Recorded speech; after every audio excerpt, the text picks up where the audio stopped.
Hai guys, siapa di sini suka makan sate? Angkat tangan. Angkat tangan. Saya. Oke, hari ini kita akan membincangkan sate, kanser, dan ciri-ciri orang. So, apa kaitan sate, kanser, dan ciri-ciri orang?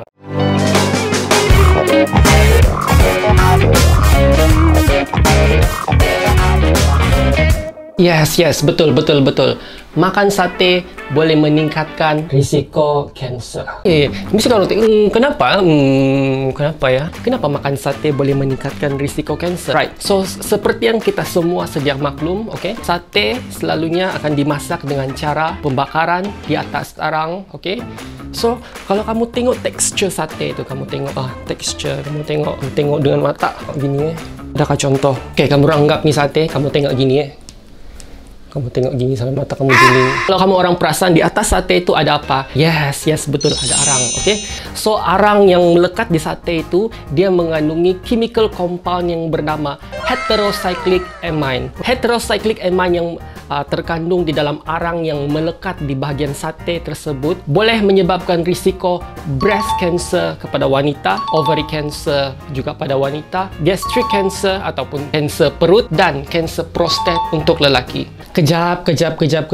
Bawa bertenang, okay? Saya tidak suruh kamu orang untuk berhenti makan sate. No.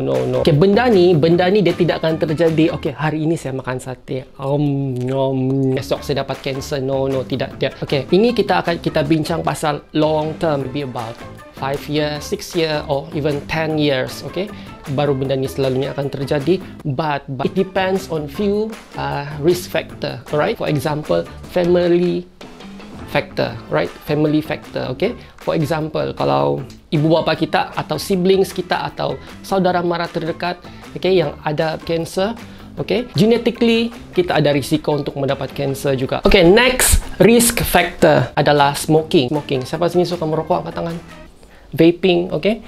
Alright, smoking dan vaping adalah tidak baik untuk kesihatan, di mana smoking dan vaping dia mengandung nikotin yang mampu trigger badan kita, trigger the cell untuk menjana cancer cell.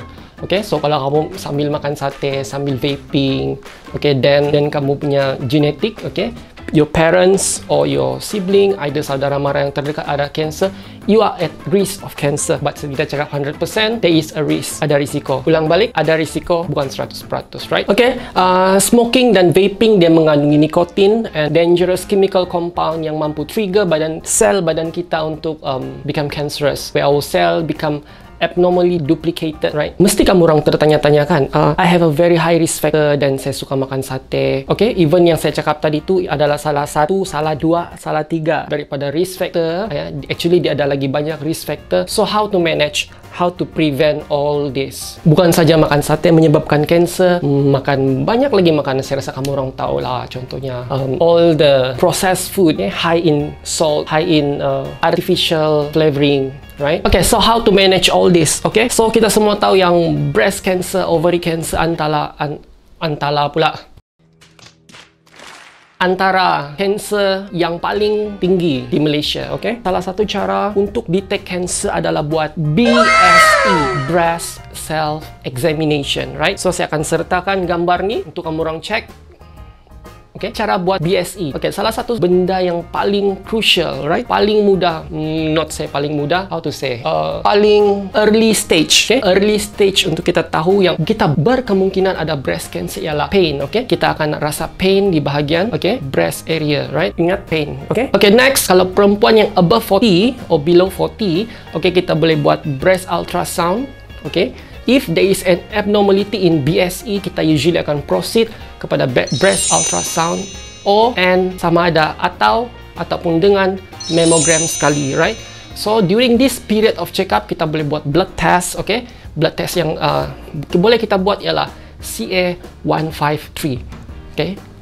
Kamu pergi klinik, masuk klinik, jangan lari lah. Okay, kamu jumpa doktor, bagi tahu doktor yang doktor, saya mau buat CA153 breast examination, okay, mammogram. So dari sana kamu orang boleh tahu status dia okay atau tidak, right? Okay, next one is ovarian cancer, right? Ovarian cancer kita boleh detect daripada CA125 and ultrasound, okay? Selalunya kita akan ada, if there is an issue, okay, we will have left or right lower quadrant pain. Okay, next one. Yang saya mention tadi, gastric cancer. Okay, gastric cancer selalunya kamu orang tahu lah kalau orang gastric cancer ataupun cancer perut, okay, selalunya dia akan ada muntah darah. Okay, cara untuk manage ni, cara untuk cek ni adalah yang terbaik adalah gastroskopi. Okay, di mana kamu harus jumpa any of the gastroenterologist di Malaysia. Okay, untuk masuk scope. Usually prosedur dia akan suruh kamu puasa at least 4 to 6 hours, depends on hospital policy, and then dia akan bagi kamu mild sedation, and then dia akan suruh kamu baring sebelah kiri.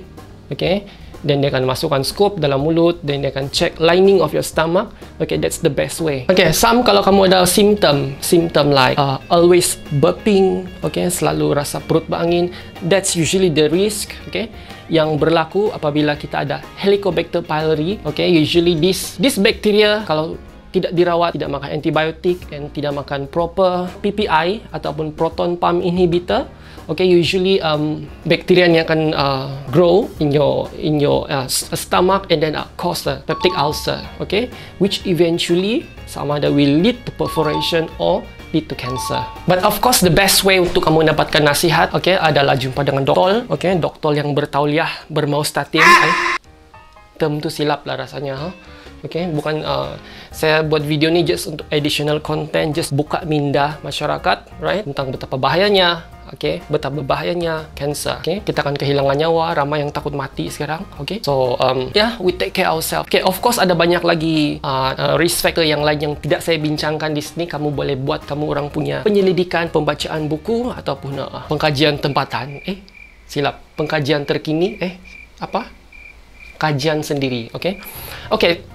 So, kamu masih ingat lagi ke intro tadi yang saya cakap pasal sate, cancer, dan karakteristik ataupun ciri-ciri orang? Saya tidak sure lah kamu orang ada tengok video saya yang kedua, ke zoo or something. Vlog Zoo.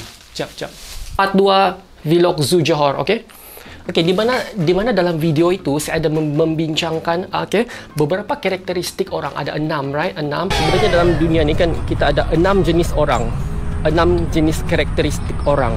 Okay, antaranya ialah Alpha, Beta, Sigma, Bana, Munimak, dan Papiamak. Alpha, Beta, Sigma, Bana, Munimak, dan Papiamak. So, hari ini kita akan sambung bincang pasal Munimak. Okey, dalam video itu saya ada membincangkan yang pasal Papiamak. Okey, Papiamak di mana salah satu karakter dia lahir dalam BMW ataupun Range Rover kot saya cakap, Range Rover. Okey. So, untuk Munimak ini ciri-ciri dia. Kalau kamu ada pen kan, kalau kamu orang tidak tahu, hari ini kamu orang tahu. Okey, so sekarang saya tunggu sini. Pergi ambil pen. Kamu tahu pen kan?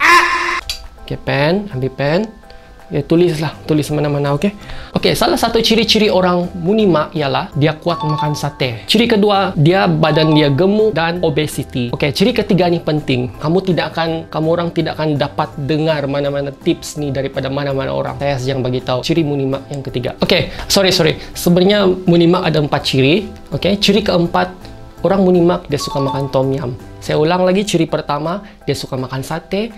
Ciri kedua obesity. Ciri ketiga saya akan bagi tahu sekejap lagi, dan ciri keempat dia suka makan tom yum. Okey, ciri ketiga orang Munimak ialah, okey, lepas orang-orang Munimak ni makan sate, so kamu orang tahu sate itu tajam, right? Okey, kita anggap ni sate. Ujung sate ni dia sangat tajam.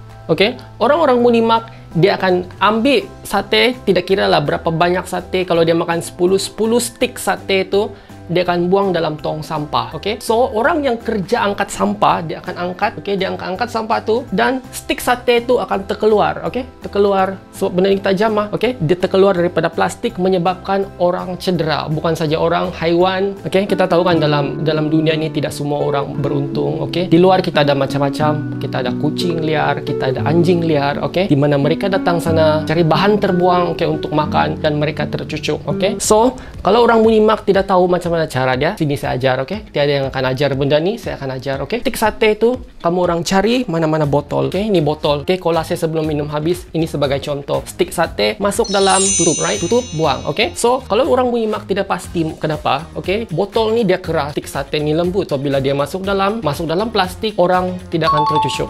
Mesti kamu orang ingat lagi kan yang tom yum tu kenapa pula? Oke, orang menyimak lepas dia makan tom yum, right? Oke? Selanjutnya dia akan makan tom yum, nyom, dia akan makan tom yum. Oke, balance kuah tu yang ada dalam plastik tu dia buang directly pergi tong sampah ataupun plastik bag sampah, menyebabkan bila plastik bocor, kuah tom yum tu dia akan meleret bertumpahan, right, di serata tempat, menyebabkan tempat kotor dan berbau. Orang menyimak, kalau kamu orang tidak pasti saya ajar, oke? Tiada yang akan ajar, saya akan ajar, oke? Plastik tom yum tu lepas sebelum kamu buang plastik tu dalam tong sampah, oke? Di manakah tempat yang kamu harus buang benda tu dulu? Buang sup tom yum tu dulu, oke? Plastik tom yum tu dalam tu ada sup, right? Sebelum masuk tong sampah, kita tahu tong sampah dia akan bocor, right?